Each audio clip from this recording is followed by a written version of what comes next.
একজন IELTS test টেকার হিসাবে আজকের এই ভিডিওটা দেখা আপনার জন্য অবশ্যই অনেক গুরুত্বপূর্ণ, কারণ আজকের এই ভিডিওতে আমি আলোচনা করতে যাচ্ছি আইএলটিএস স্পিকিং টেস্টের পুরো কোয়েশ্চেন প্যাটার্ন নিয়ে। আইএলটিএস স্পিকিং টেস্ট একাডেমিক এবং জিটি দুই ধরনের টেস্ট টেকার্সদের জন্য সিমিলার। অ্যাসেসমেন্ট ক্রাইটেরিয়া থেকে শুরু করে কোয়েশ্চেন প্যাটার্ন কোনো কিছুতেই কোনো পার্থক্য নেই। 11 থেকে 14 মিনিটের মধ্যে 3টা পার্টে আপনার স্পিকিং টেস্ট কন্ডাক্ট করা হয়। পার্ট 1, পার্ট 2 এবং পার্ট 3। পার্ট 1-এ আপনাকে কিছু জেনারেল কোয়েশ্চেন, কিছু কমন টপিকের উপর করা হবে, কমপক্ষে একটা টপিক, সর্বোচ্চ 4টা টপিক। তবে বেশিরভাগ সময় 2 থেকে 3টে টপিকের উপর অনেকগুলো প্রশ্ন করা হয় এবং ফিউ টাইমস আপনাকে কমপক্ষে একটা টপিকের উপর অনেকগুলো প্রশ্ন বা বরাবর 4টা টপিকের উপর বেশ কিছু প্রশ্ন করা হতে পারে।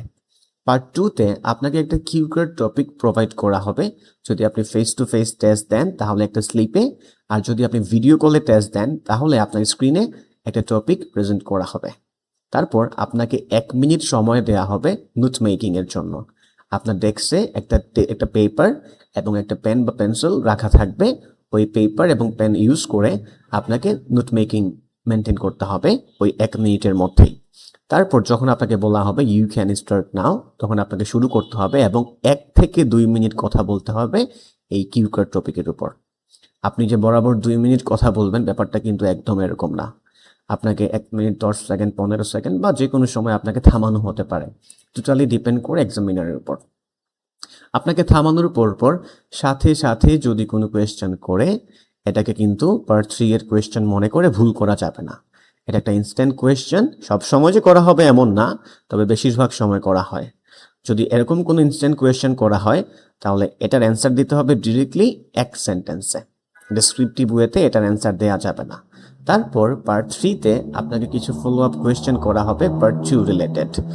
এই পার্টে আপনাকে ডিসকাশন টাইপ কোয়েশ্চেন করা হয় এবং আপনাকে অবশ্যই ডেসক্রিপটিভ ওয়েতে অ্যান্সার দিতে হবে পার্ট 3-তে এসে। এখন সব থেকে ইম্পর্টেন্ট পয়েন্ট, স্পিকিং টেস্টের শুরুতে এবং প্রত্যেকটা পার্টের শুরুতে এবং স্পিকিং পার্ট 1-এ প্রত্যেকটা টপিকের শুরুতে তারা কিন্তু ইন্ট্রোডাক্টরি কথাবার্তা বা মেনশন করে দিবে যে তারা পার্ট 1 শুরু করছে, পার্ট 2 শুরু করছে বা পার্ট 3 শুরু করছে, অথবা তারা স্পিকিং টেস্ট শুরু করছে।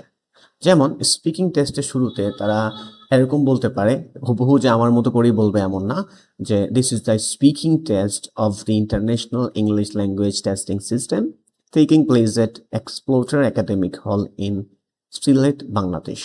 তারপর আপনার নাম জিজ্ঞেস করতে পারে, আপনি কোথা থেকে এসেছেন, আপনার পাসপোর্ট নাম্বার বা আপনার পাসপোর্ট দেখতে চাইতে পারে, আপনি কি করেন। এই যে কিছু ইন্ট্রোডাক্টরি কথাবার্তা, এগুলোতে কিন্তু কোনো অ্যাসেসমেন্ট নাই।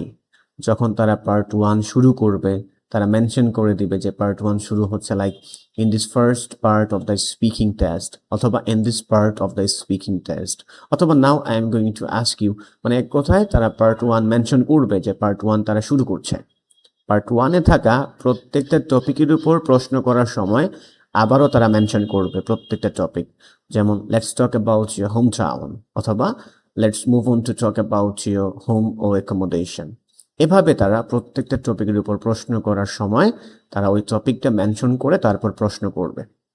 একইভাবে যখন তারা পার্ট 1 থেকে পার্ট 2-তে যাবে তারা আবারও ইন্ট্রোডাক্টরি কথাবার্তা বলবে বা মেনশন করে দিবে part 2, like now we move on to part 2 of the speaking test, you have 1 minute to think about your answer. এভাবে তারা পার্ট 2-তে যাবার সময় ইন্ট্রোডাক্টরি কথাবার্তা বলে পার্ট 2-তে যাবে এবং পার্ট 2-তে আপনাকে থামানোর পর সবসময় যে একটা প্রশ্ন করবে এমন না, আবারও বলছি, তবে করতেও পারে। যদি যদি করলো আপনাকে ইনস্ট্যান্ট অ্যান্সার দিতে হবে, আর না করলে তো পার্ট 3-তে চলে যাবে। এক কথায় পার্ট 3-তে যাবার সময় তারা মেনশন করবে যে তারা পার্ট 3-তে মুভ করছে। যেমন in this third part of the speaking test, অথবা in this part of the speaking test. এভাবে তারা পার্ট 3-তে যাবার সময়ও কিন্তু আবারও মেনশন করবে যে তারা পার্ট 3-তে মুভ করছে।